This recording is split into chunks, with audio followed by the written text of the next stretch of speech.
Good morning सबाइके आमार चैनेले तुम्हादेर सबाइके अनेक स्वागत। आज के होच्छे 14 मे तारीखटा এই কারণেই বললাম কারণ এই তারিখটা হয়তো কোনোদিন আমি আর ভুলবো না। কেন সেটা আজকের ভিডিওটা দেখলেই জানতে পারবে। দুদিন ধরেই সন্ধ্যার পর থেকে মাঠে নানা রকম কাজ চলছে, বাঁশ গাঁথা, ঘাস পরিষ্কার করা, ইট পাতা। তারপরে খবর পেলাম দেব নাকি এখানে আসছে ভোটের প্রচারের জন্য। প্রথমে তো বিশ্বাসই হয়নি, বাড়ির সঙ্গে লাগানো মাঠে দেব আসছে, আমি যেন এটা বিশ্বাসই করতে পারছিলাম না। তারপরে যখন মাইকে করে প্রচার করতে শুরু করলো যে সত্যিই দেব আসছে, তখন যেন দুদিন ধরে রাতে আর ঘুমই আসছিল না যে কতক্ষণ এই দেবকে সামনে থেকে দেখব। যাই হোক, সকালবেলা ঘুম থেকে উঠেই ওই জন্য একটু ছাদে দৌড়ে গেছিলাম দেখতে যে কি আয়োজন হচ্ছে। আর রান্নাবান্না মোটামুটি সবই করে রেখেছে। ইঁচড় ডাল, পটল চচ্চড়ি আর ভেন্ডি আলু ভাজা হয়েছিল। আর ও একটু বাজার থেকে গিয়ে নিয়ে এসেছিল মেটে, তাই জন্য এখানে আমি একটু মেটে চচ্চড়ি করছি। যেরকমভাবে মাংস করে সেরকমভাবেই মেটে চচ্চড়িটা করলাম। আর আজকে দিয়াকেও বলেছি এখানে চলে আসতে, মানে আমার ননদকে। ও কলেজ থেকে একবার এখানেই ঢুকবে শুধুমাত্র দেবকে দেখার জন্য। তো ও আসবে, দুপুরে একসাথেই সবাই খাওয়া দাওয়া করব। আর মাম্মা দেখো আজকে সকাল সকাল সাজুগুজু করে যাচ্ছে ঠাম্মির সাথে আর বাবার সাথে জুতো কেনার জন্য। ওর যে দুটো জুতো বাড়িতে পরতো সেগুলো একটু ছোট হয়ে গেছে, সেজন্য একটা জুতো আনতে যাচ্ছে। এই হচ্ছে মাম্মার সেই নতুন জুতো। এত পছন্দ হয়েছে ওর যে সারাদিন পরে ঘুরে বেড়াচ্ছে। আসলে আওয়াজ হচ্ছে কি না সেই জন্য ওর খুব ভালো লাগছে। আর এইদিকে দেখো দুপুর হতে না হতেই আস্তে আস্তে দু একজন করে লোক হতে হতে বেশ অনেক লোক কিন্তু জমে গেছে। আর আমি প্রথম থেকে এটাই ভাবছিলাম যে সামনে এত লোকজন থাকবে তার থেকে বরং ছাদের থেকে দাঁড়িয়ে দেখব, তাতে ভালো করে দেখতে পারবো। আর যেই মুহূর্তে ওই হেলিকপ্টারটা আসছে সঙ্গে সঙ্গে মাঠের থেকে একটা ধোঁয়া বা গ্যাস কিছু একটা ছেড়েছিল ওপরে সিগন্যাল দেওয়ার জন্য যে এখানে নামবে, যেটা আর কি নিয়ম থাকে, আমি অতটা জানি না। যাই হোক, আর যেই মুহূর্তে নামছিল সেই মুহূর্তে আমার বুকের ভেতরটা যে কী হচ্ছিল আমি বলে বোঝাতে পারবো না। আমাদের জেনারেশনের আমরা প্রত্যেকেই দেবজিতের বড় ফ্যান ছিলাম, আর আমি হচ্ছে তাদের মধ্যে একজন যে কিনা একদম দেবের পাগল ভক্ত ছিলাম। শুধু আমি না, আমরা 4টে বান্ধবী ছিলাম, আগেও বলেছি, আমরা 4জনই দেবের অন্ধভক্ত ছিলাম। আর এই দেবের জন্য আমাদের একটা আলাদা ডায়েরি ছিল, যেখানে দেবের নতুন বই বেরোলে পরেই মেলার থেকে বা খবরের কাগজ কেটে দেবের এবং তার নায়িকার ছবি আমরা ডায়েরির পাতায় লাগাতাম। সেই বইয়ের নাম বা সেই ছবির কোনো গান তার পাশ দিয়ে লিখতাম। কোনো দিন যদি পারি তোমাদের সাথে শেয়ার করবো। এবার শুভশ্রীর খোকাবাবু বইটা যখন বেরিয়েছিল তখন বাবার কাছে কান্নাকাটি করে বায়না করে 100 টাকার টিকিট কেটে আমার মামাবাড়ির ওখানে একটা মাঠে এসেছিল ওরা প্রোগ্রামের জন্য, সেইখানে গেছিলাম।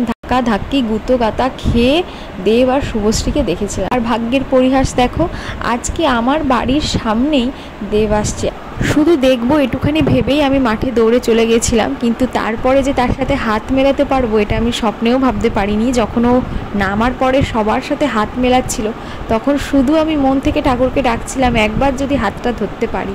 আর সত্যিই সেটা হলো।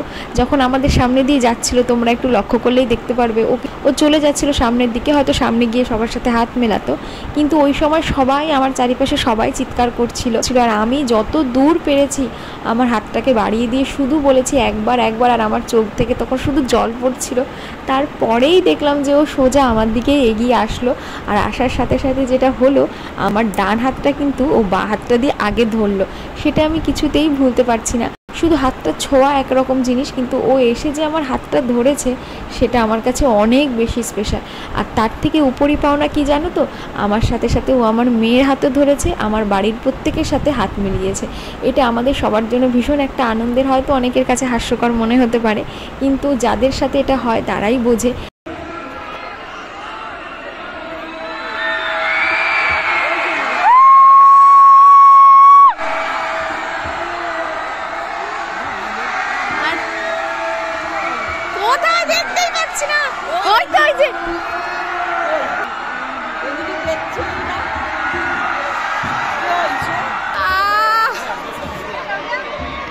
একবার আসো ঠাকুর।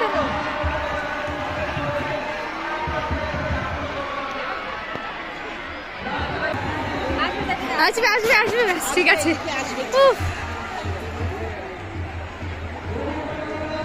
একটা পেন আনতে গো, অটোগ্রাফের একটা পেন।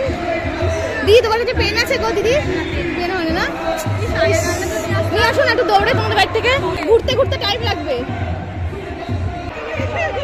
পেন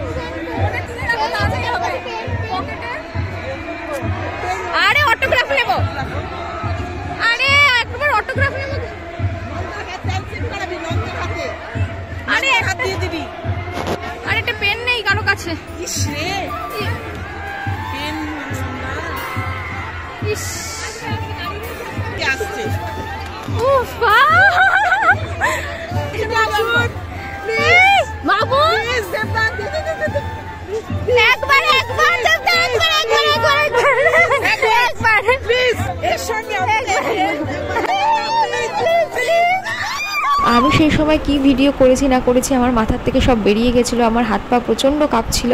যা পেরেছি তোমাদের সাথে শেয়ার করেছি। আর পরে আরও টুকরো টুকরো কিছু ভিডিও আমি পেয়েছি, সেগুলোও এখানে অ্যাড করে দিলাম। এই যে তোমাদের সাথে এই পুরো জিনিসটা শেয়ার করতে পেরেছি, এটাতেও আমার ভীষণ আনন্দ লাগছে। আর 25শে ডিসেম্বর যেহেতু দেবের জন্মদিন, সেদিনকার ক্রিসমাস উপলক্ষে কেক খাই আর না খাই 4 বান্ধবী মিলে দেবের ছবি টানিয়ে একটা ছোট্ট কেক জোগাড় করে মোমবাতি ধরিয়ে ওর জন্মদিন সেলিব্রেশন করতাম। এতটাই বোকা বোকা কাজ করেছি, যার জন্য একটা সময় এত পাগলামো করেছি।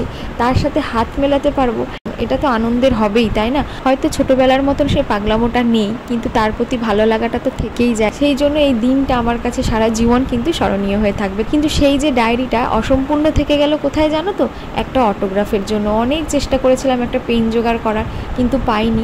যদি বুদ্ধি করে একটু ঘর থেকে পেন বা কাগজ কিছু নিয়ে যেতাম, তাহলে অটোগ্রাফটা নিয়ে সেই ডায়েরিতে লাগিয়ে আমার ডায়েরিটা কিন্তু কমপ্লিট করে দিতে পারতাম। তবে হ্যাঁ, এইটুখানি ভগবানের কাছে চাওয়া রইল, 2 বার যখন দেখা হয়েছে জীবনে, আরও একবার যদি কখনো সুযোগ হয়, তখন আমি অটোগ্রাফ নিতে কিন্তু একদমই ভুলবো না।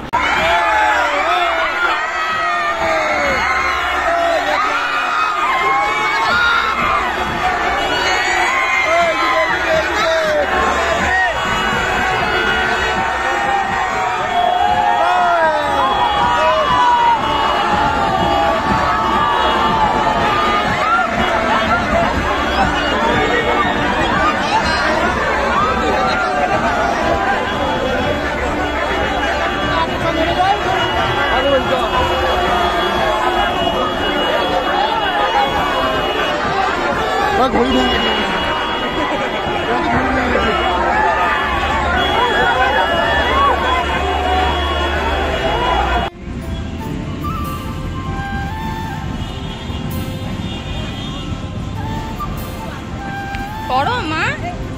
না না, গরম নেই।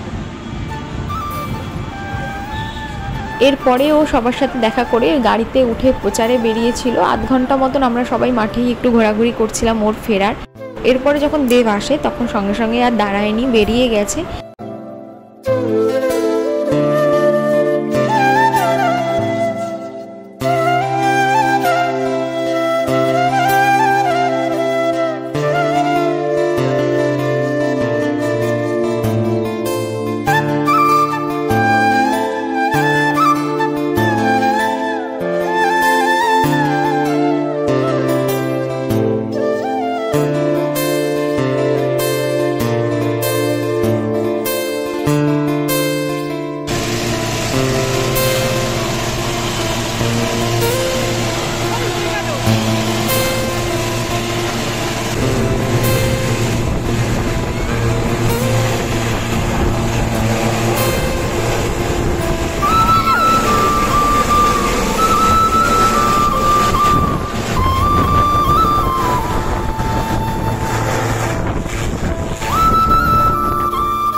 তারপরে বাড়ি এসে শুরু হয়ে গেছে আমার অন্যরকম পাগলামো।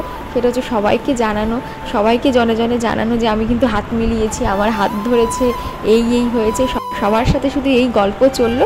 আর সন্ধ্যাবেলা তখন বাবা নিয়ে আসলো একটু সিঙ্গারা, সবাই মিলে সিঙ্গারা খেলাম। আর রাতের দিকে কাকাও এসে দিয়াকে নিয়ে গেল। এইভাবে আজকের দিনটা শেষ করলাম। কেমন লাগলো অবশ্যই কিন্তু জানিও। ভালো লাগলে একটা লাইক করো, আর অবশ্যই আমার চ্যানেলটাকেও সাবস্ক্রাইব করো। তাহলে চলো আজকের মতন টাটা, আবার পরের ভিডিওতে দেখা হচ্ছে। সবাই ভালো থেকো, সুস্থ থেকো। Thank you.